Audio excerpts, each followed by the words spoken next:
Hello everyone, welcome back to YouTube channel the one study point. तो हम पढ़ रहे हैं 12th क्लास के एनसीईआरटी और 12th क्लास के एनसीईआरटी में हमने अब तक 4 लेक्चर कंप्लीट कर चुके हैं। आज अपना 5वां लेक्चर है। हम 12th क्लास के एनसीईआरटी जो है केमिस्ट्री की, उसमें बुक नंबर 2 उसका फर्स्ट लेसन जो है halo alkane and hello arenes, वो हम पढ़ रहे हैं।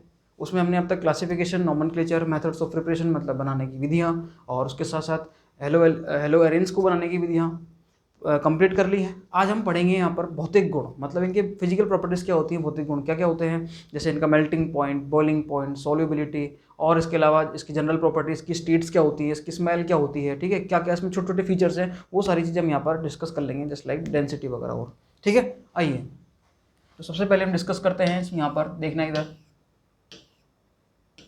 हाँ जी, ये है फिजिकल प्रॉपर्टीज़। फिजिकल प्रॉपर्टीज़ में हाँ जी हम देखते हैं कि alkyl halides are colourless when pure. जब एल्काइल हैलाइड्स जो होते हैं ये क्या होते हैं, कलरलेस होते हैं, इनका कोई रंग नहीं होता भाई साहब, ठीक है, दिखते अजीब सही है, कलरलेस होते हैं ये।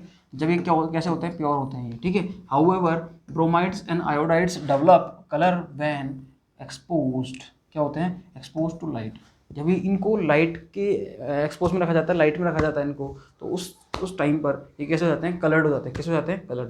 देखो फिजिकल प्रॉपर्टी जनरली कोई पढ़ाता नहीं है, क्योंकि देखो फिजिकल जनरली जो ध्यान देते हैं वो ध्यान देते हैं कोई कंसेप्ट पर, उसको बनाने की विधियाँ पर, और केमिकल रिएक्शन मतलब रिएक्शन पर ध्यान देते हैं। लेकिन फिजिकल प्रॉपर्टीज भी अपने आप में बहुत इंपॉर्टेंट है, ठीक है। इनसे भी सवाल सीधे आते हैं डायरेक्ट, क्योंकि अगर आपसे कोई पूछे कि कौन सा कंपाउंड जल में विलय है, मतलब कौन सा वाटर में सॉल्युबल है, तो आप कैसे बताओगे उसका आंसर, ठीक है। तो उसके लिए आपको फिजिकल प्रॉपर्टीज जो है ना, ये कंसेप्ट बहुत काम आते हैं। मेल्टिंग पॉइंट पूछ लिया, बॉइलिंग पॉइंट पूछ लिया, सॉल्युबिलिटी पूछ लिया, डेंसिटी पूछ लिया, उसकी स्टेट पूछ लिया, स्मेल पूछ लिया, ऑर्डर वगैरह, ये सारी चीज़ अगर कोई पूछता है, इसका मतलब these are linked to the physical properties, मतलब वो डायरेक्ट फिजिकल प्रॉपर्टीज से लिंक्ड होते हैं वो, सही है। तो आपको फिजिकल प्रॉपर्टीज, भौतिक गुण मिली आने चाहिए इन सभी चीज़ों में, ठीक है। तो alkyl halides are colourless when pure, ये क्या कैसे होते हैं, कलरलेस होते हैं। लेकिन ब्रोमाइड्स और आयोडाइड्स जो होते हैं ये कलर डेवलप कर लेते हैं जब इनको लाइट में रखा जाता है। Many volatile halogens compound have sweet smell, मतलब इनकी क्या होती है, बहुत मीठी स्मेल होती है इनकी, ठीक है। अच्छी स्मेल भी होती है इनकी, स्वीट स्मेल होती है, ठीक है, कोई दिक्कत नहीं है। ओके, आगे चलते हैं। देखो फिजिकल प्रॉपर्टीज को पढ़ते चलो, और पढ़ते पढ़ते आप इनको समझते भी जाओ, सही है। जो जहाँ कंसेप्ट होगा वो मैं बिल्कुल बताऊंगा आपको। अभी इसको मैं क्या बताऊँ कि अगर एल्काइल हैलाइड जो होते हैं ये कैसे कलरलेस होते हैं व्हेन प्योर, तो कलरलेस होते हैं, आपको दिमाग में रखना पड़ेगा ये चीज़ें। ब्रोमाइड और आयोडाइड जो होते हैं ये क्या होते हैं, जब लाइट के एक्सपोज में रखा जाता है तो ये कलर डेवलप कर लेते हैं। क्या बताऊँ, हम सब कर लेते हैं डेवलप ये कलर, सही है। ओके, अब देखो मिथाइल आयोडाइड हुआ, मिथाइल ब्रोमाइड हुआ, इथाइल क्लोराइड हुआ, ये जो होते हैं ये कैसे होते हैं, फ्लोरोमीथेन हुआ, जिसको अपन CFC बोलते हैं, इसको अपन क्या बोलते हैं, CFC, क्लोरोफ्लोरोकार्बन होते हैं ये, are gases at room temperature. देखो मैं आपको बताऊं, जो लोअर मेंबर होते हैं, जैसे 1 कार्बन, 2 कार्बन, 3 कार्बन तक, ये 4 कार्बन तक जो मेंबर होते हैं वो जनरली गैसेज स्टेट में होते हैं। जैसे मेथेन, एथेन जो होती हैं ये गैसेज होती हैं, ये क्या होते हैं, सारे के सारे ये गैसेज स्टेट में होते हैं। क्यों होते हैं, क्योंकि बहुत कम मोलिकुलर वेट होता है, बहुत हल्के होते हैं, तो उड़ जाते हैं ये, तो ये गैसेज स्टेट में रहना पसंद करते हैं ये, ठीक है। थोड़े हायर मेंबर होते हैं 4, जिसमें 4 कार्बन हो, 5 कार्बन हो, 6 कार्बन हो, 7 कार्बन हो, या 8-9 तक है ना, वो कैसे होते हैं, वो लिक्विड स्टेट में होते हैं। और यदि हम और हायर मेंबर पर जाएँ तो इससे ज़्यादा हायर मेंबर जो होते हैं वो सॉलिड स्टेट में होते हैं। लोअर मेंबर, सुनना, लोअर मेंबर जस्ट लाइक कहाँ तक, 3 कार्बन है 4 कार्बन तक क्या होते हैं, गैस स्टेट में। 3 से आप 8 या 9 तक ले लो तो क्या होते हैं, लिक्विड में होते हैं। और 8, 9, 10 से ऊपर के जो होते हैं या हायर मेंबर बोल सकते हैं उनको, वो सारे के सारे क्या होते हैं, सॉलिड स्टेट में होते हैं। क्लियर, वो इन्होंने यहाँ बोला है कि गैसेस में होते हैं। छोटे मेंबर देखो, 1 कार्बन है मिथाइल में, 1 कार्बन है इथाइल, 2 कार्बन है, और यहाँ पर देखें मीथेन 1 कार्बन है, तो are gases at room temperature. Higher members are liquid और सॉलिड्स, तो वो क्या होते हैं, लिक्विड होते हैं। ज़्यादा और बढ़ जाते हैं तो वो सॉलिड हो जाते हैं। As we have already learn, मतलब जैसा हमने सीखा है अब तक, मॉलिक्यूल्स ऑफ ऑर्गेनिक हेलोजन, ध्यान रखना, molecules of organic halogen compounds are generally polar. देखो ये क्या हो जाते हैं, पोलर हो जाते हैं। अगर हाइड्रोकार्बन जो होता है, जैसे मैं बात करता हूँ CH4 की, किसकी बात करता हूँ, CH4, ये CH4 जो होता है ये कैसा होता है, नॉन पोलर होता है। कैसा होता है ये, नॉन पोलर। तो नॉन पोलर क्यों होता है, नॉन पोलर क्यों होता है, क्योंकि हाइड्रोजन की इलेक्ट्रोनेगेटिविटी अपन बिल्कुल 0 मानते हैं, तो उसका कोई फर्क ही नहीं पड़ेगा, ठीक है। तो यहाँ पर ये कंपाउंड कैसे होते हैं, नॉन पोलर। लेकिन अगर मैं यहाँ पर हेलोजन लगा दूँ, यहाँ पर एक को हटाकर मैं क्या लगा दूँ, एक हेलोजन लगा दूँ, तो उस केस में क्या हो जाएगा, ये हो जाएगा पोलर। क्या हो जाएगा, पोलर। क्यों, क्योंकि हेलोजन्स की इलेक्ट्रोनेगेटिविटी, हेलोजन्स की जो विद्युत ऋणता होती है वो ज़्यादा होती है एज कम्पेयर टू कार्बन, ठीक है। अब इनकी विद्युत ऋणता ज़्यादा होगी तो क्या करेंगे, इलेक्ट्रॉन को खींचेंगे ये, और इलेक्ट्रॉन को खींचेंगे तो पोल्स बन जाएंगे। क्या बन जाएंगे, पोल्स। इस पर आ जाएगा पार्शियली नेगेटिव, इस पर आ जाएगा पार्शियली पॉजिटिव, एक पर आएगा नेगेटिव, एक पर आएगा पॉजिटिव, तो उस केस में हम क्या बोलते हैं, ये बन जाते हैं पोलर कंपाउंड्स। क्या बन जाते हैं ये, पोलर कंपाउंड्स। क्लियर, हाँ जी, कोई दिक्कत नहीं है, कोई समस्या नहीं किसी को भी, कहीं भी किसी तरह की। तो अपन क्या बोल सकते हैं, halogen compounds are generally polar. क्या होते हैं, जनरली पोलर। ठीक है, देखो, due to greater polarity as well as higher molecular mass as compare to the parent hydrocarbon. सही है, मतलब इनका क्या होता है, इनकी ज़्यादा पोलरिटी होती है, किससे, हाइड्रोकार्बन से, हम देख लिए। ठीक है, हाँ जी, as the higher molecular mass, मतलब इनका क्या होता है, जैसे जैसे अपन हायर इनका मोलिकुलर मास भी क्या करते हैं, बढ़ाते हैं, या वो भी इनका ज़्यादा होता है as compare to the parent hydrocarbon. आगे चलो, द इंटरमोलिकुलर, इंटर देखो, इंटर और इंट्रा में क्या फ़र्क होता है, इंटर मतलब होता है, हाँ जी, इंटर मतलब होता है दो मोलिक्यूल्स के बीच में, और इंट्रा होता है एक ही मोलिक्यूल के बीच में। ठीक है, ये बोल रहा है इंटरमोलिकुलर फोर्सेज ऑफ अट्रैक्शन। ठीक है, हाँ जी, are stronger in the halogen derivative. देखो, अगर कोई कंपाउंड हेलोजन डेरिवेटिव है तो उसमें क्या होंगे, इंटरमोलिकुलर जो फोर्सेस हैं वो क्या होते हैं, थोड़े ज़्यादा होते हैं, मतलब दो हेलोजन कंपाउंड जो हैं उनके बीच में अट्रैक्शन क्या होगा, ज़्यादा होगा। ठीक है, उनके बीच में, समझना इस चीज़ को बहुत ध्यान से। ये किससे कंपेयर कर रहा है, हाइड्रोकार्बन से। भैया हाइड्रोकार्बन में तो कोई पोल से नहीं बन रहे, वो तो पोलर ही नहीं है, तो पोलर नहीं है तो उनमें तो क्या होता है, जो इलेक्ट्रोस्टैटिक फोर्स ऑफ अट्रैक्शन, मतलब इनके ऊपर बोलते हैं, हिंदी में क्या बोलेंगे उसको, मतलब ये जो आकर्षण होता है, नॉर्मल जो अट्रैक्शन होता है, ये अब उसको क्या बोलेंगे, इलेक्ट्रोस्टैटिक फोर्स ऑफ अट्रैक्शन को। हाँ जी, स्थिर वैद्युत की आकर्षण, इस तरीके से कुछ बोलते हैं इसको। तो आप ध्यान रखना, इसको देख लेना कि ये जो अट्रैक्शन होता है, फोर्स ऑफ अट्रैक्शन का लिखा है इसमें, ये रहा इंट्रामोलिकुलर फोर्स ऑफ अट्रैक्शन, ये वाली चीज़ जो होती है, ये वाली चीज़। ठीक है, ये क्या होती है, हाइड्रोकार्बन में तो होती है कम, लेकिन हेलो एल्केन्स जो होते हैं इनमें क्या हो जाती है, ज़्यादा हो जाती है ये। ठीक है, हो ही जाती है, हेलोजन है भैया, दो पोल बन रहे हैं आपस में, अट्रैक्ट तो करेंगे करेंगे ये। ठीक है, that's why the boiling point of chloride, bromide and iodide are considerably higher than those of hydrocarbons of comparable molecular mass। देखो, अगर दो हाइड्रोकार्बन है, मीथेन है और एक है क्लोरोमीथेन, तो क्लोरोमीथेन जो होगा इसका हायर मोलिकुलर मास है। ठीक है, इसका हाइड्रोकार्बन का कम है। ठीक है, और क्लोरोमीथेन जो होते हैं इनके क्या होते हैं, इनके हाई बॉइलिंग पॉइंट होते हैं। क्यों होते हैं हाई बॉइलिंग पॉइंट या मेल्टिंग पॉइंट, क्योंकि इनका फोर्स ऑफ अट्रैक्शन क्या होता है, ज़्यादा। आप इनको मेल्ट करोगे तो इनको क्या होता है, उस फोर्स जो extra electrostatic force of attraction है दो मॉलिक्यूल्स के बीच में हेलोजन डेरिवेटिव के, उसको अलग से तोड़ने के लिए आपको अलग से एनर्जी देनी पड़ती है, और एनर्जी दोगी तो सीधी सी बात है, उसका मेल्टिंग पॉइंट होगा या फिर बॉइलिंग पॉइंट होगा, वो बढ़ जाएगा। सही है, बताओ कोई समस्या किसी को भी नहीं है। आगे चलते हैं, हो तो बता देना कमेंट बॉक्स में, मैं दोबारा से इन चीज़ों को समझा दूंगा, लेकिन मैं इन पे ज़्यादा फोर्स तो नहीं कर रहा, क्योंकि अभी इनको एक बार सीखते चलो इनको, क्योंकि हर जगह आएंगी चीज़ें। ठीक है, okay. The attraction gets stronger as the molecule gets bigger in size and have more electrons. जब कोई किसी मॉलिक्यूल का साइज बढ़ता है, ठीक है, या उसमें नंबर ऑफ इलेक्ट्रॉन बढ़ते हैं, तो उस केस में क्या होता है, अट्रैक्शन भी क्या हो जाता है, बढ़ जाते हैं वहाँ पर। ठीक है, the pattern of variation of boiling point of different halides is depicted in, picture में दी हुए हैं, मतलब नीचे कोई बना रखी हुई टेबल इन्होंने। For the same alkyl group the boiling point of alkyl halide decreases in the order. सही है, देखो क्या होता है, बॉइलिंग पॉइंट और मेल्टिंग पॉइंट डायरेक्ट प्रोपोर्शनल होता है, मतलब सीधे समानुपाती होता है किसके, मोलिकुलर मास के। एक तो पहली बात तो ये होती है। दूसरा, ये सीधे समानुपाती होता है कि अगर जहाँ पर फोर्स ऑफ अट्रैक्शन ज़्यादा है, दो मोलिक्यूल के बीच में अट्रैक्शन ज़्यादा है और एक दो मोलिक्यूल के बीच में अट्रैक्शन नहीं है, तो जहाँ पर अट्रैक्शन ज़्यादा है उसका बॉइलिंग पॉइंट या मेल्टिंग पॉइंट ज़्यादा होगा, क्योंकि आप उसको नीचे से आग लगाओगे, उसको जलाओगे, उसको बॉइल करोगे, तो बॉइल करने के लिए आपको एक्स्ट्रा एनर्जी देनी पड़ेगी। क्योंकि उस जो एक्स्ट्रा उनके बीच में अट्रैक्शन है उसको भी तो ब्रेक करना है ना। सही है, समझ में आया नहीं आया।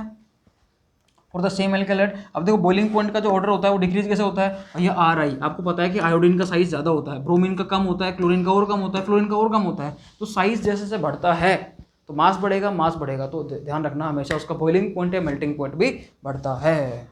This is because with the increase in size and mass, मैंने आपको अभी भी बताया कि जब इनका साइज बढ़ता है तो मास बढ़ता है, तो आपको ज़्यादा एनर्जी देनी पड़ेगी for the boiling and the melting. Okay, mass of halogen atom, the magnitude of van der Waals forces increases, obviously बढ़ेंगे, ये तो बढ़ेगा ही बढ़ेगा। ठीक है, van der Waals फोर्स क्या होते हैं भाई साहब, van der Waals फोर्स क्या होते हैं बताओ, van der Waals फोर्स क्या होते हैं, दो एटम के बीच में जो extra electrostatic force of attraction होता है उसी को अपन क्या बोलते हैं, van der Waals फोर्सेज। ये आपने 11th क्लास में पढ़ा होगा। ठीक है, जैसे आपने कुछ बॉन्डिंग्स पढ़ी होगी ना, ionic bond, covalent bond, ionic bond, ionic बंध, कोवलेंट बॉन्ड, संयोजक बंध क्या होता है, सहसंयोजक बंध होता है, ठीक है। एक होता है कोऑर्डिनेशन बॉन्ड, उप सहसंयोजक बंध, एक होता है अपने पास हाइड्रोजन बॉन्ड, ठीक है। उसके अलावा आपने फोर्स ऑफ अट्रैक्शन और पढ़ा था जिसके ऊपर बोलते हैं वैन डर वाल्स, जहां पर आप एक फोर्स पढ़ते थे, लंदन फोर्स पढ़ते थे, डाइपोल डाइपोल पढ़ते थे, डाइपोल इंड्यूस डाइपोल पढ़ते थे, इंड्यूस डाइपोल पढ़ते थे। तो इस तरीके से अपन वो थे अपने, ठीक है। तो वो सारे क्या थे, वैन डर वाल फोर्स थे जो आप पढ़ते थे, dipole dipole dipole induce dipole, इस तरीके से। क्लियर। अब देखो इन्होंने कुछ दे रखा है, इन्होंने क्या दे रखा है भाई से समझ लो इसको एक बार, कि द बॉइलिंग पॉइंट ऑफ, हाँ जी, isomeric halo alkane decreases with the increase in branching. देखो यहाँ पर अपन देखते हैं, यहाँ पर कितने कार्बन है, 4 कार्बन है, यहाँ पर कितने कार्बन है, यहाँ पर भी 4 कार्बन है, इधर भी 4 कार्बन, लेकिन देखो यहाँ पर कोई ब्रांच नहीं है, नो ब्रांच। यहाँ पर हम देखें तो एक ब्रांच बन गई, यहाँ पर हम देखें तो 2 ब्रांच बन गई, 1 और 2। इसका मतलब क्या होता है, जैसे जैसे ब्रांच बढ़ती है, सुनना भैया, जैसे जैसे ब्रांच बढ़ती है वैसे वैसे मेल्टिंग पॉइंट और बॉइलिंग पॉइंट दोनों क्या होते हैं, बढ़ते हैं। सही है, मेल्टिंग पॉइंट और बॉइलिंग पॉइंट दोनों क्या होंगे, बढ़ेंगे जैसे जैसे ब्रांचिंग बढ़ेगी। क्यों, मैं आपको सिंपल से कंसेप्ट बता दूं, आप तो बस इतना दिमाग लगाना कि अगर चेन में जितने ज़्यादा कार्बन होंगे उतना ही ज़्यादा उसके क्या होगा, बॉइलिंग पॉइंट होगा, उतना ही ज़्यादा उसका मेल्टिंग पॉइंट होगा। क्लियर है चीज़। यहाँ पर 4 कार्बन है, इधर भी 4 कार्बन है, इधर भी 4 कार्बन, लेकिन यहाँ पर कोई ब्रांच नहीं, यहाँ पर 1 ब्रांच है, यहाँ पर 2 ब्रांच है। यही चीज़ तो समझनी है। अब बात करते हैं अपन बॉइलिंग पॉइंट की। देखो यहाँ पर सेम उतने ही कार्बन है, एक ब्रोमाइड है, उतने ही कार्बन एक ब्रोमाइड, उतने ही कार्बन एक ब्रोमाइड, लेकिन इसका 375 ज़्यादा आ रहा है, इसका 364 कम आया, 346 और कम हो गया। समझ में आया नहीं आया। As well as the branching in the hydrocarbon और halo alkane increases, the boiling point and the melting point decreases. Clear, okay, समझ में आ गया होगा आपके अच्छे से चीज़, कोई दिक्कत नहीं है। हाँ जी, देखो क्या बोल रहा है, बॉइलिंग पॉइंट ऑफ आइसोमेरिक, हाँ जी, बॉइलिंग पॉइंट ऑफ आइसोमेरिक, हाँ जी, boiling point of isomeric di halo benzene are very nearly the same. However, देखो क्या कह रहा है ये, बॉइलिंग पॉइंट तो क्या होता है, सेम होता है बिल्कुल, कब, जब आप डाई हेलो बेंजीन की बात करते हो, लेकिन मेल्टिंग पॉइंट जो होता है वो क्या बोलेगा ये, हाँ जी, however the para isomer and are the high melting point as compare to their ortho and meta isomer. जब ये बात करता है, देखो इसने क्या लिया, इसने ये लिया, सॉरी मैं 3 डाई हेलो बेंजीन लेता हूँ। एक तो मैंने लिया ये हेलो बेंजीन,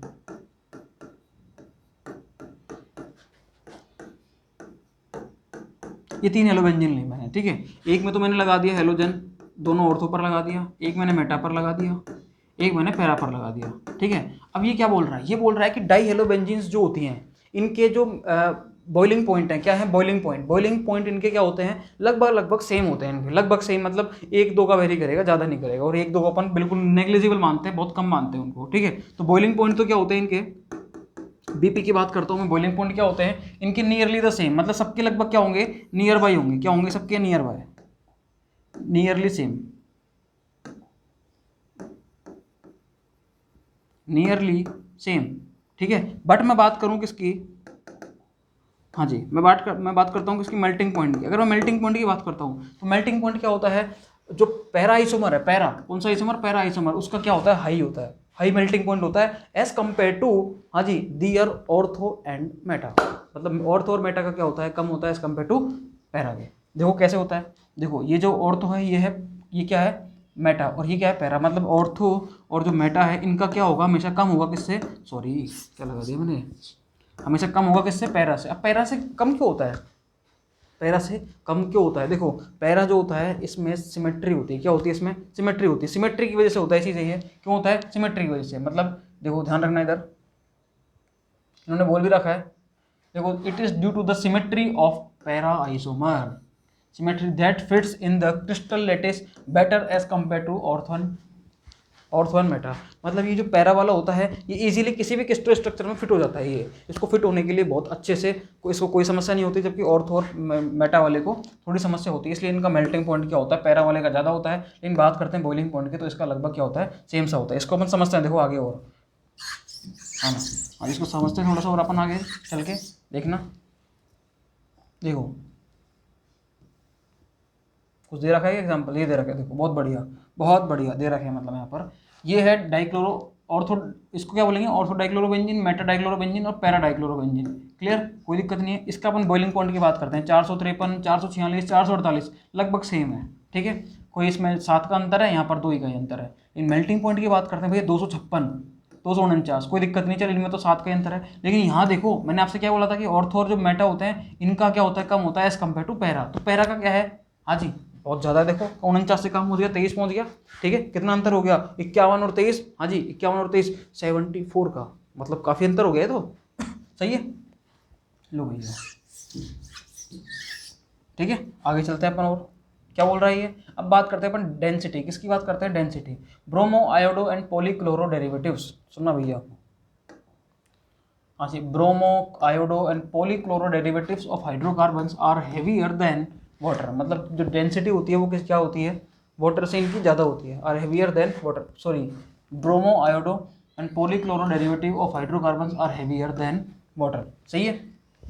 इसके जो डेरिवेटिव्स होते हैं ब्रोमो के, आयोडो के और पॉलीक्लोरो डेरिवेटिव्स होते हैं हाइड्रोकार्बन से, ये ज़्यादा हैवियर होते हैं किससे, वाटर से। ठीक है, the density increases with increases in number of carbon atom, halogen atom and atomic mass of halogen atom. देखो आपको अच्छे से पता है, क्या पता है आपको अच्छे से कि डेंसिटी जो होती है जिसको अपन रॉ से डिनोट करते हैं, ये डेंसिटी क्या होती है, मास अपॉन वॉल्यूम। क्या होती है, मास अपॉन वॉल्यूम। अब आपको पता है वॉल्यूम तो लगभग सेम ही होता है इनका, लेकिन अगर आप मास बढ़ाते हो, आप क्या करोगे, मास बढ़ाओगे तो ये बढ़ेगा, मास बढ़ाओगे तो क्या बढ़ेगा, ये बढ़ेगा, सही है। अगर आप मास को बढ़ाते हो तो डेंसिटी क्या हो जाती है, ऑब्वियसली बढ़ेगी बढ़ेगी, डेंसिटी अब मतलब रो, ये सही है।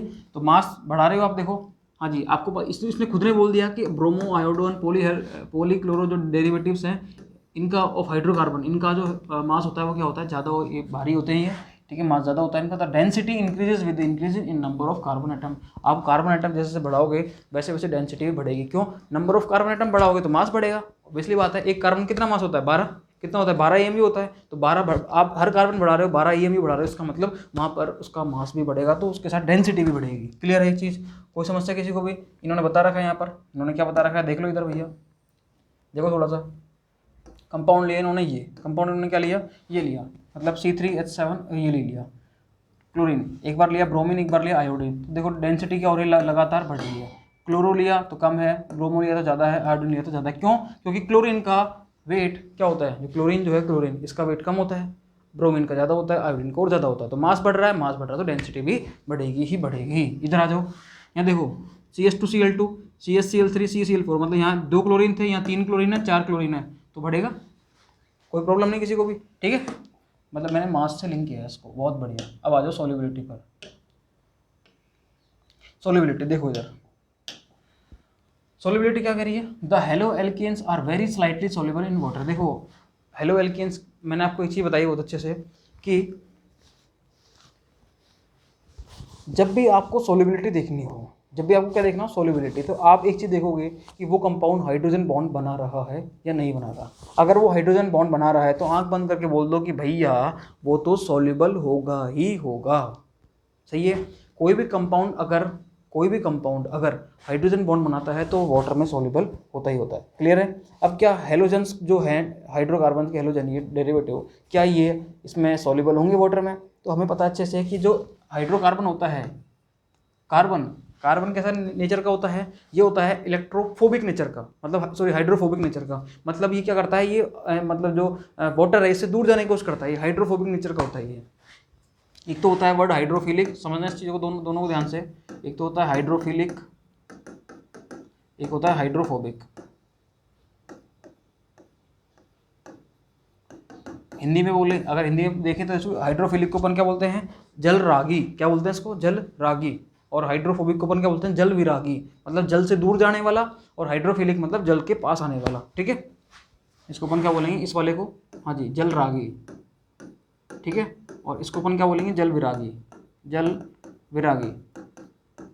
ये तो होता है, हाँ जी, वाटर से अट्रैक्ट होने वाला, ये होता है वाटर से दूर जाने वाला। ठीक है, समझ में आ गया होगा आपको, कोई दिक्कत नहीं है इनमें। देखो समझ जाओ, देखो कार्बन जो होता है CH3 और ये हेलोजन ले लिया मैंने। भैया ये हेलोजन तो चलो ठीक है, इस पर पार्शियली नेगेटिव चार्ज है, पार्शियली पॉजिटिव चार्ज है, लेकिन ये जो हाइड्रोकार्बन्स होते हैं, हाइड्रोकार्बन्स हमेशा हाइड्रोफोबिक नेचर के होते हैं। किसके होते हैं, हाइड्रोफोबिक नेचर के। इसलिए ध्यान रखना, ये हमेशा वाटर से दूर जाने की कोशिश करेगा। क्या करेगा ये, हाँ, हाइड्रोफोबिक इन नेचर, हमेशा क्या होते हैं हाइड्रोफोबिक इन नेचर, तो हाइड्रोफोबिक इन नेचर होने की वजह से ये वाटर से दूर जाने की कोशिश करते हैं और उसकी सोलिबिलिटी को गिरा देते हैं। उसकी सोलिबिलिटी क्या करते हैं, ये गिरा देते हैं। सोलिबिलिटी को गिराएंगे तो ऑब्वियसली बात है कि जैसे जैसे नंबर ऑफ कार्बन आप बढ़ाओगे तो सोलिबिलिटी क्या होती जाएगी, कम होती जाएगी। इसलिए इसने एक बात बोली है कि halo alkanes are very slightly soluble in water. अब स्लाइटली भी क्यों बोला, ये इनसोल्यूबल ही बोल सकता था, ये क्या बोल सकता था, इनसोल्यूबल। लेकिन इसको पता है, इसको क्या पता है कि यहाँ पर एक हेलोजन भी है। हेलोजन जो है इस पर क्या है, negative charge, partially negative charge. तो जब वाटर आएगा, देखो इसको मैं थोड़ा साफ लिख देता हूँ भी, देखो समझना बहुत ध्यान से। जैसे मैंने लिख दिया CH3X, मैंने क्या लिख दिया CH3X, इस पर है पार्शियली नेगेटिव चार्ज, यहाँ पार्शियली पॉजिटिव चार्ज, ठीक है। अब यहाँ पर कोई वाटर आया, क्या आया, कोई वाटर आया, ये लो भैया O, ये H और ये H, ठीक है। तो यहाँ पर क्या होता है, अब इस केस में क्या होगा, इन जो हेलो इस पर पार्शियली नेगेटिव चार्ज, इस पर पार्शियली पॉजिटिव चार्ज, आपको सबको पता है अच्छे से, पार्शियली पॉजिटिव, पार्शियली नेगेटिव, सही है। अब क्या होता है यहाँ पर इन दोनों के बीच में क्या होता है, इलेक्ट्रोस्टैटिक फोर्स ऑफ अट्रैक्शन हो जाता है थोड़ा सा, सही है। एच जो हाइड्रोजन है और हेलोजन है, इनके बीच में थोड़ा सा हल्का सा ना मात्र का क्या हो जाता है, थोड़ा सा अट्रैक्शन हो जाता है। क्यों हो जाता है, क्योंकि इस पर पार्शियली नेगेटिव चार्ज था, इन पर हाइड्रोजन पर पार्शियली पॉजिटिव होता ही होता है वाटर में, सही है। तो इसलिए इन्होंने क्या बोला है, स्लाइटली बोला है, नहीं तो ये डायरेक्ट अगर ये हेलोजन नहीं होता और यहाँ पर नेगेटिव चार्ज नहीं होता तो ये क्या बोलता है, इनसोल्यूबल। जैसे अगर मैं बोलूँ मीथेन, मैं क्या बोलूँ मीथेन, या मैं बोलता हूँ इथेन C2H6, तो ये प्योरली हाइड्रोकार्बन है, तो मैं इनके लिए डायरेक्ट क्या वर्ड लूंगा कि methane is insoluble in water, ethane is insoluble in water, benzene is insoluble in water, इस तरीके से। तो ये जो अगर प्योर हाइड्रोकार्बन है तो वो सारे क्या होते हैं, इनसोल्यूबल इन वाटर होते हैं, डायरेक्ट बोल सकते हो। लेकिन यहाँ स्लाइटली क्यों बोला है, क्योंकि आपको पता है यहाँ पर एक हेलोजन है, ठीक है। आगे चलते हैं हम। In order to dissolve halo alkane in water, energy is required to overcome the attraction between the halo alkane molecules and break the hydrogen bonds between water molecules. क्या बोल गया ये बोल गया कि भैया अगर आपको हेलो एल्केन्स को वाटर में डिजोल्व करना है, देखो मैं इसको समझाता हूँ अच्छे से, पहले एक बार ओरली समझाऊंगा फिर मैं आपको बताऊंगा बहुत अच्छे से इसको। देखो समझना, बहुत गजब की लाइन बोली है इन्होंने, बहुत गजब की लाइन बोली है। क्या बोला है, हेलो एल्केन है, इस हाथ में क्या है मेरे हेलो एल्केन, इस हाथ में मेरे वाटर है, पानी है, इस हाथ में क्या पानी, इस हाथ में क्या वाटर, सॉरी इस हाथ में तो मेरे हेलो एल्केन है, इसमें मेरे वाटर है, ठीक है। Halo alkene water, halo alkane water, clear है, कोई दिक्कत नहीं है। अब हेलो एल्केन को इसमें डिजोल्व करना है, ठीक है। हेलो एल्केन को करना है मेरे को वाटर में डिजोल्व करना है, बिल्कुल। तो मैं क्या करूंगा, हेलो एल्केन को पहले इसके जो आपस में भी तो बॉन्ड होंगे ना इनमें, भैया आपस में कुछ तो अट्रैक्शन होगा, जिसको अपन ने बोला है van der Waals force of attraction, बोला है ना अपन ने। तो हेलो एल्केन के बीच में भी कुछ अट्रैक्शन है, कुछ आकर्षण बल है, और ये जो वाटर मॉलिक्यूल है इनमें तो खतरनाक क्या है, आकर्षण बल है, जिसको अपन बोलते हैं हाइड्रोजन बॉन्डिंग, सही है। तो यहाँ पर कुछ अट्रैक्शन, यहाँ पर कुछ अट्रैक्शन, अब इन दोनों को मिक्स करना है। तो पहले इसके जो बीच में जो मॉलिक्यूल्स के बीच में अट्रैक्शन है उसको ब्रेक करो, जो वाटर मॉलिक्यूल है इनके बीच में जो अट्रैक्शन है उसको ब्रेक करो, ठीक है, सही है। तो आपको ब्रेक करने के लिए एनर्जी देनी पड़ेगी, क्या करनी पड़ेगी, एनर्जी देनी पड़ेगी। यहाँ पर वाटर मॉलिक्यूल्स के जो वाटर के मॉलिक्यूल है उनको ब्रेक करने के लिए एनर्जी देनी पड़ेगी, मतलब आपको एनर्जी ज़्यादा देनी पड़ रही है, ठीक है। जब कोई बॉन्ड बनता है तो वहाँ पर तो एनर्जी होती है रिलीज, निकलती है वहाँ तो, और जब कोई बॉन्ड को ब्रेक करना होता है तो आपको एनर्जी देनी पड़ेगी। ये नियम है केमिस्ट्री का, जब भी आप कोई दो एटम के बीच में बॉन्ड बनाओगे तो एनर्जी रिलीज होती है, एनर्जी निकलती है, और जब भी कभी दो एटम के बीच के बॉन्ड को ब्रेक करते हो तो वहाँ पर आपको एनर्जी देनी पड़ती है, सही है। अब मतलब आप इन दोनों को मिला रहे हो तो मिलाने से भी कुछ एनर्जी तो निकलेगी, लेकिन जो वो एनर्जी निकलती है वो बहुत कम निकलती है। लेकिन आप जो दो इसके जो फोर्स दो जो हेलो एल्केन के बीच में जो अट्रैक्शन था उसको ब्रेक करने के लिए जो एनर्जी दे रहे थे, और वाटर मॉलिक्यूल्स के बीच में जो अट्रैक्शन था उसको ब्रेक करने के लिए जो एनर्जी दे रहे थे, वो दोनों एनर्जी बहुत ज़्यादा होती है, किससे, जो कि दोनों को मिलाने के बाद जो रिलीज होती है एनर्जी उससे। समझ में आया या नहीं आया, बताओ भाई साहब। इसको मैं एक बार वापस से थोड़ा सा यूँ बता देता हूँ। जैसे सपोज दैट कि ये हेलो एल्केन है, RX है, RX है, RX है, इस तरीके से, और ये वाटर मॉलिक्यूल है बहुत सारे, ये क्या है, वाटर मॉलिक्यूल, ठीक है। इन दोनों को क्या करना है, डिसोल्व करना है। तो पहले इनके बीच में जो अट्रैक्शन है थोड़ा सा, इनके बीच में जो छोटा छोटा अट्रैक्शन है ये, ठीक है, इनके बीच में बहुत सारा अट्रैक्शन है, ठीक है, ये अट्रैक्शन फोर्स है। आपको इसको तोड़ना पड़ेगा, आपको इसको तोड़ना पड़ेगा, इनको तोड़ना पड़ेगा आपको। लेकिन जब ये मिल जाएंगे, ये आपस में मिल जाएंगे, हाँ जी, ये आपस में मिल जाएंगे, तो आपको तो यहाँ से देखो ये एनर्जी जो निकलेगी और ये एनर्जी जो आपको देनी पड़ेगी, ये एनर्जी देनी पड़ रही है, ये क्या है, गिवन एनर्जी, सॉरी गिवन नहीं, हाँ गिवन नहीं है, गिविंग एनर्जी, ठीक है। और ये कौन सी है, जो कि रिलीज हो रही है एनर्जी, रिलीज एनर्जी, ठीक है। तो रिलीज एनर्जी जो है ये तो क्या होगी, बहुत कम होगी, क्या होगी ये, बहुत कम। ये वाली एनर्जी जो है, क्या हो गया, ये एनर्जी जो है ये तो क्या होगी, बहुत कम, और ये वाली एनर्जी जो है ये होगी बहुत ज़्यादा, सही है। और इसी वजह से ये क्या होते हैं, स्लाइटली सोल्यूबल होते हैं ये, ठीक है, बहुत कम, मतलब आपको एनर्जी ज़्यादा देनी पड़ती है यहाँ पर। ठीक है, इन्होंने यही बात बोली है। देखो अब समझना इस चीज़ को, बहुत ध्यान समझना, अब समझ में आ जाएगा आपके। In order to dissolve haloalkanes in water, energy is required to overcome the attraction between haloalkane molecules, सही है, and break the hydrogen bond between water. मतलब आपको वाटर और जो ये मॉलिक्यूल्स है इसको मतलब इनके बॉन्ड को ब्रेक करने के लिए आपको एनर्जी क्या करनी पड़ेगी, देनी पड़ेगी, ठीक है। Less energy is release when new attraction are set up, और जब नए अट्रैक्शन बनेंगे वाटर मॉलिक्यूल और हेलोएल्केन में, तो वहाँ पर बहुत कम लेस एनर्जी वहाँ पर क्या होगी, रिलीज होगी अब बिटवीन, हाँ जी, haloalkane and the water molecules, ठीक है। As these are not strong as the original hydrocarbon bond in water, सही है, कोई दिक्कत नहीं है। मतलब पहले जो इनमें बॉन्ड थे वो बहुत ज़्यादा अट्रैक्शन था, अब इनमें जो बनेंगे वो ज़्यादा इतने अट्रैक्टिव नहीं होंगे। As a result the solubility of haloalkanes in water is low, इसी वजह से इनकी सॉल्युबिलिटी जो होती है बहुत कम होती है, सही है, बहुत कम होती है, इसलिए बोला इन्होंने बात।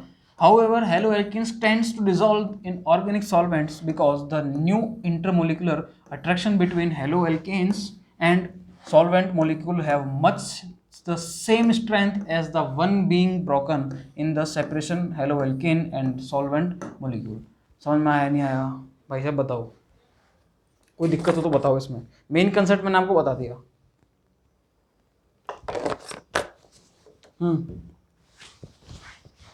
कोई दिक्कत हो तो आप कमेंट बॉक्स में जरूर बताना, ठीक है। मेन कंसेप्ट मैंने आपको बता दिया, ठीक है। ये हो गई अपने फिजिकल प्रॉपर्टीज के बारे में, ओके।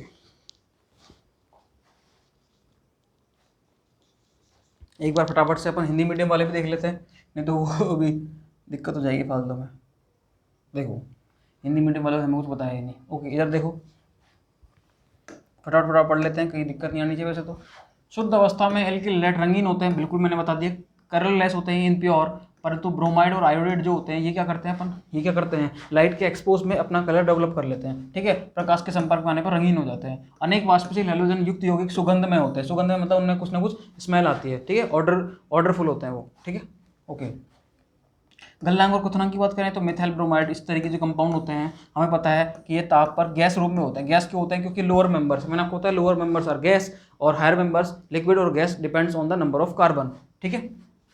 देखिए उच्च सदस्य जो होते हैं ठोस अवस्था में होते हैं, जैसा कि हम जानते हैं कि कार्बनिक हैलोजनों के अणु सामान्यतः ध्रुवीय होते हैं, पोलरिटी मैंने बताई दी आपको। जनक हाइड्रोकार्बन की तुलना में आणविक द्रव्यमान होने के कारण हैलोजन व्युत्पन्न में प्रबल और आणविक बल, हाँ जी, होते हैं, सही है।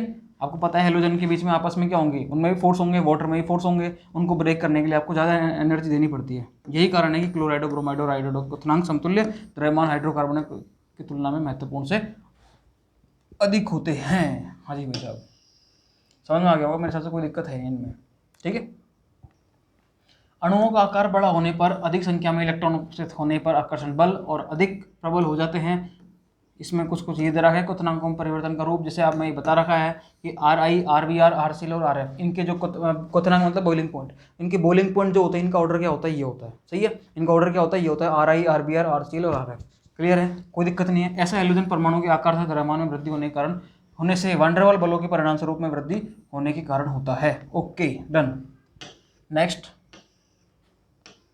ये मैंने आपको बता ही दिया कि जैसे ब्रांच बढ़ती है, श्रृंखलन मतलब ब्रांचिंग, श्रृंखलन मतलब कि कोई चेन है, कोई अपनी कार्बन चेन है, उसमें कितनी ब्रांचेस हैं, जैसे जैसे ब्रांचेस बढ़ेगी वैसे वैसे क्या होता है, उसका बॉइलिंग पॉइंट और मेल्टिंग पॉइंट डिक्रीज होता है। क्यों होता है, क्योंकि चेन में आपको देखना, चेन में नंबर ऑफ कार्बन कितने हैं, ब्रांचेस बढ़ने से हमेशा क्या होता है, बॉइलिंग पॉइंट और मेल्टिंग पॉइंट डिक्रीज ही होते हैं। देखिए जैसे ये एग्जाम्पल अपन ने देखा था, ठीक है। आइसोमर्स की बात करी थी अपन ने, वहाँ पर क्वथनांक उनके लगभग समान बताए थे कि पैरा जो होता है उसका हमेशा ऑर्थो और मेटा जो होते हैं उनसे, हाँ जी, हाई गलनांक होते हैं। क्या होते हैं, हाई। क्यों होते हैं हाई, मैंने आपको बताया कि इसकी सिमेट्री जो होती है, इस सिमेट्री की वजह से ही क्या होते हैं, किसी भी क्रिस्टल में इजीली फिट हो जाते हैं, और किसी भी क्रिस्टल में इजीली फिट हो जाते हैं, इसलिए इनका बॉइलिंग और मेल्टिंग पॉइंट क्या होता है, as compare to ortho and meta ज़्यादा होता है, सही है। ऑर्थो और मेटा के कंपेरिजन में इसका जो मेल्टिंग पॉइंट है वो ज़्यादा होता है, बॉइलिंग पॉइंट तो लगभग लगभग इनका क्या रहता है, सेम ही रहता है, ठीक है, कोई दिक्कत। घनत्व की बात करी थी अपन ने, आपको अच्छे से पता है कि घनत्व क्या होता है, घनत्व बराबर होता है द्रव्यमान बटा आयतन। क्या होता है, द्रव्यमान बटा आयतन, सही है, कोई दिक्कत नहीं है इसमें, सबको पता होगा ये वाला तो शायद, घनत्व बराबर द्रव्यमान, हाँ जी, बटा आयतन। क्या होता है, द्रव्यमान बटा आयतन, सही है, हाँ जी, कोई दिक्कत नहीं है इसमें किसी को भी। अब अब पता है आपको आयतन तो सेम रहता है, द्रव्यमान बढ़ेगा तो घनत्व भी बढ़ेगा, ठीक है, इसको अपन रो से नोट करते हैं। मास बढ़ाओगे आप तो क्या होगा, मास बढ़ाओगे तो घनत्व भी बढ़ेगा। तो मास देखो बढ़ा रहे हो, इधर बात करें तो एक Cl था, एक Br, अब आयोडीन, आयोडीन का ज़्यादा होता है तो इसका ये ज़्यादा हो गया घनत्व। इधर बात करें 2 Cl था, 3 Cl है, 4 Cl है, तो भैया जैसे Cl बढ़ा रहे हो वैसे वैसे ये भी बढ़ रहा है घनत्व भी, ठीक है, कोई समस्या नहीं है इसमें भी। आओ नेक्स्ट चलते हैं अपन, आ जाओ। विलेयता, विलेयता मैंने आपको बताई थी अभी अभी, फिर भी अपन देख लेते हैं कि हेलो एल्केन जल में अल्प विलेय होते हैं। क्यों होते हैं, स्लाइटली सोल्यूबल, मैंने आपको बता ही दिया। हेलो एल्केन्स को जल में घोलने के लिए ऊर्जा की आवश्यकता अधिक होती है, जिससे कि हेलो एल्केन के अणुओं के मध्य उपस्थित आकर्षण को, हाँ जी, तथा जल के अणुओं के मध्य हाइड्रोजन आबंध को तोड़ा जा सके। हेलो एल्केन तथा जल के अणुओं के मध्य नए आकर्षण बलों के बनने से कम ऊर्जा निर्गमित होती है, उससे एनर्जी जो निकलेगी कम निकलेगी एज कम्पेयर टू उन दोनों बॉन्ड को अपन ब्रेक कर रहे हैं, हेलो एल्केन के और वाटर मोलिक्यूल के, और जो बनेगा उन दोनों के बीच में वो थोड़ा सा बहुत कम एनर्जी रिलीज करता है, तो बहुत वीक होते हैं वो, क्योंकि यह आकर्षण बल जल में उपस्थित मूल हाइड्रोजन आबंधों जितने प्रबल नहीं होते, परिणाम स्वरूप हेलो एल्केनों की जल में विलेयता बहुत कम होती है। कैसी होती है, बहुत ज़्यादा कम, सही है। हालांकि हेलो एल्केनों की प्रवृत्ति कार्बनिक विलायकों में घुलने की होती है, क्योंकि हेलो एल्केन तथा विलायक अणु के मध्य बने नए अंतराणविक आकर्षण बलों की सामर्थ्य लगभग उतनी ही है जितनी की टूटने वाले अलग एल्केन, हाँ जी, विलायकों के अणु के मध्य होती है, सही है। कोई दिक्कत बोलो भाई साहब, मेरे हिसाब से कोई समस्या नहीं होनी चाहिए। अब पढ़ेंगे अपन रासायनिक अभिक्रियाएं। क्या पढ़ेंगे भाई साहब, रासायनिक अभिक्रियाएं मतलब केमिकल रिएक्शंस। क्या पढ़ेंगे अपन अब, केमिकल रिएक्शंस। केमिकल रिएक्शंस क्या होती है भैया, समझना इसको एक बार। मैंने पढ़ा था वो क्लासिफिकेशन, कैसे कैसे वर्गीकरण करते हैं। फिर मैंने आपको बोला था हम पढ़ेंगे नामकरण, हर एक कंपाउंड का अपन नॉमेनक्लेचर कैसे करते हैं। फिर मैंने आपको बोला था इसको कोई कोई नेचर हो अलग से, कोई प्रॉपर्टी तो वो अलग पढ़ेंगे, जैसे अपन ने पढ़ा था नेचर ऑफ CX बॉन्ड, ठीक है। फिर हमने बोला था यहाँ पर कि हम पढ़ेंगे methods of preparation of the halo alkane and hello arenes, मतलब हेलो एल्केन और हेलो एरीन्स को बनाने की विधियाँ, तो वो हमने पढ़ ली। फिर हम पढ़ते हैं फिजिकल प्रॉपर्टीज, भौतिक गुण, वो हमने पढ़ ली है।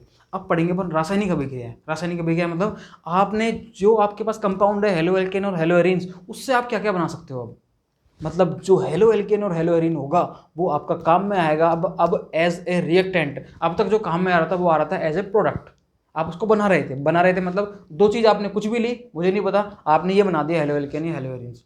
अब क्या कर रहे हो, आपने हेलो एल्केन या हेलो एरीन ली, इससे क्या क्या बना सकते हो, वो है अपनी केमिकल रिएक्शंस, वो है अपनी क्या, केमिकल रिएक्शंस, सही है, कोई दिक्कत नहीं है। केमिकल रिएक्शन के नाम पे ये जो होते हैं हेलो एल्केन और हेलो एरीन्स, ये 3 टाइप की रिएक्शन देते हैं, एक तो न्यूक्लियोफिलिक सब्स्टिट्यूशन, एक एलिमिनेशन रिएक्शन और एक रिएक्शन विद मेटल्स, ठीक है। तीनों टाइप की रिएक्शन अपन पढ़ेंगे।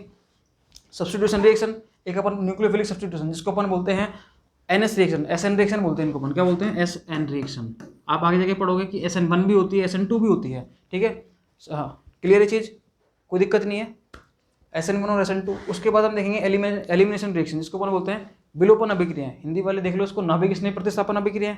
इलेक्ट्रॉन स्नेह प्रतिस्थापन अपन ने देख ली, बेंजीन के केस में होती है। नाभिक स्नेह प्रतिस्थापन अभिक्रिया हेलो एल्केन के केस में होती है। एलिमिनेशन रिएक्शन भी होती है यहाँ पर, एलिमिनेशन मतलब विलोपन अभिक्रिया। कौन सी अभिक्रिया है, विलोपन, इसको अपन क्या बोलते हैं, विलोपन अभिक्रिया, विलोपन अभिक्रिया, ठीक है, विलोपन। अब यार इसको तो लिख लेना यार, विलोपन, ठीक है, विलोपन अभिक्रिया। एक होता है रिएक्शन विद मेटल, धातुओं के साथ अभिक्रिया, धातु के साथ रिएक्शन कैसे करता है ये हेलो एल्केन्स, ठीक है, वो सारी चीज़ें अपन पढ़ेंगे। सबसे पहले अपन पढ़ेंगे न्यूक्लियोफिलिक सब्स्टिट्यूशन रिएक्शन के बारे में, और हम धीरे धीरे SN1 और SN2 के केस में आएंगे, और यहाँ पर अपन कुछ टर्मिनोलॉजी भी सीखने वाले हैं। हम बहुत गजब गजब की टर्मिनोलॉजी सीखने वाले हैं, जो कि वो टर्मिनोलॉजी क्या होती है, न्यूक्लियोफिलिक वगैरह ये सीखेंगे अपन, हर एक चीज़ सीखेंगे। इसमें सबसे इंपॉर्टेंट चीज़ जो है वो है अपने पास क्या, वो अपने पास क्या है, मैं आपको बता देता हूँ एक बार कि सबसे इंपॉर्टेंट चीज़ क्या है। हाँ जी, कुछ चीज़ इसमें आने वाली है, स्टीरियोकेमिस्ट्री की चीज़ें हैं वो सारी की सारी, मैं आपको बता देता हूँ वो चीज़ें क्या हैं। बिल्कुल, इन्वर्जन हुआ, रिटेंशन हुआ, ये सारी चीज़ें एक जगह लिखी हुई हैं इसमें, मैंने पहले देखा था कहीं ना कहीं पर, मैकेनिज्म में लिखी हुई है, कहाँ लिखी हुई है भाई साहब वो,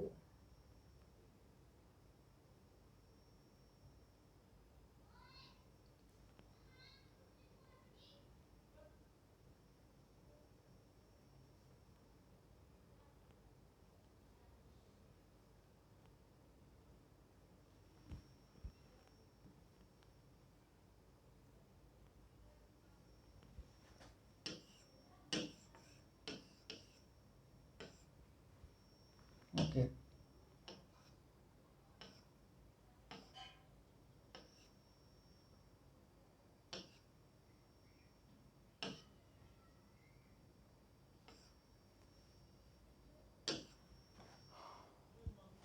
ठीक है। तो मतलब अपने यहाँ पर जो चीज़ें हैं वो मैं आपको बताता हूँ, वो होती है तो कायरलिटी। क्या होती है? कायरलिटी। एक होता है इन्वर्जन इन द कॉन्फ़िगरेशन, एक होता है रिटेंशन इन द कॉन्फ़िगरेशन, एक होता है रेसिमाइजेशन।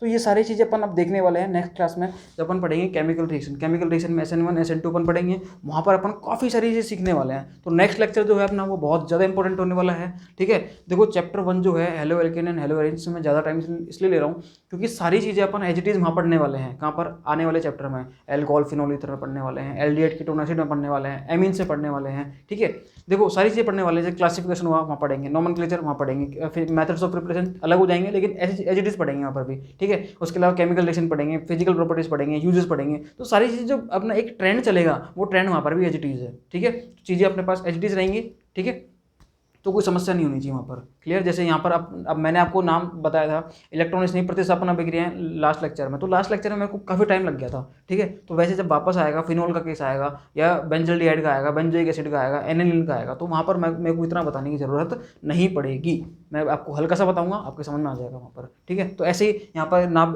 प्रतिस्थापन आया, यहाँ पर आया क्या प्रतिस्थापन विलोपन अभिक्रियाएं आई, तो ये आपको पता ही नहीं अभी तक। ये जब मैं आपको धीरे धीरे बताऊंगा तो इस चैप्टर में मैं काफ़ी सारी चीज़ें ऐसी बता दूंगा जो कि बहुत एडिशनल है, हर चैप्टर में आने वाली है, कॉमन है वो चीज़ें। ठीक है, तो इसलिए आपको कोई समस्या नहीं रहेगी। क्लियर? ओके, तो आज के लेक्चर को अपन यहीं तक रखते हैं। नेक्स्ट लेक्चर में हम स्टार्ट करेंगे chemical reactions of the halo alkane and hello arenes, जहाँ पर अपन स्टार्ट करेंगे सबसे पहले सब्स्टिट्यूशन रिएक्शन प्रतिस्थापन अभिक्रियाएं। कौन सी? नाभिक स्नेही प्रतिस्थापन अभिक्रियाएं, मतलब न्यूक्लियोफिलिक सब्स्टिट्यूशन रिएक्शन, जो कि दो पार्ट में बटी हुई है, SN1 और SN2। और SN1 और SN2 के केस में हम देखेंगे retention in configuration, inversion in configuration, racemisation in the configuration, और साथ में कायरलिटी क्या होती है। ठीक है, ये सारी चीज़ें हम पढ़ने वाले हैं। ओके, तो केमिकल रिएक्शन के साथ हम कल आएंगे और कल मिलते हैं। तो प्लीज़ जो लोग IIT और नीट की तैयारी कर रहे हैं उनको जरूर बताना, और जो 12th क्लास के स्टूडेंट हैं वो तो पढ़ रहे हैं यहाँ पर, और उनको बताओ जो आपके फ्रेंड्स वगैरह हैं, ताकि वो भी इस चीज़ का फायदा ले सकें। कंप्लीट NCERT आपको यहाँ पर पढ़ाई जाएगी वर्ड टू वर्ड, किसी को कहीं पर कोई समस्या नहीं आएगी। और NCERT कितनी इंपॉर्टेंट है वो आप सभी को पता है बहुत अच्छे से। ठीक है, तो हम मिलते हैं हम कल केमिकल रिएक्शन के साथ। Okay, thank you so much.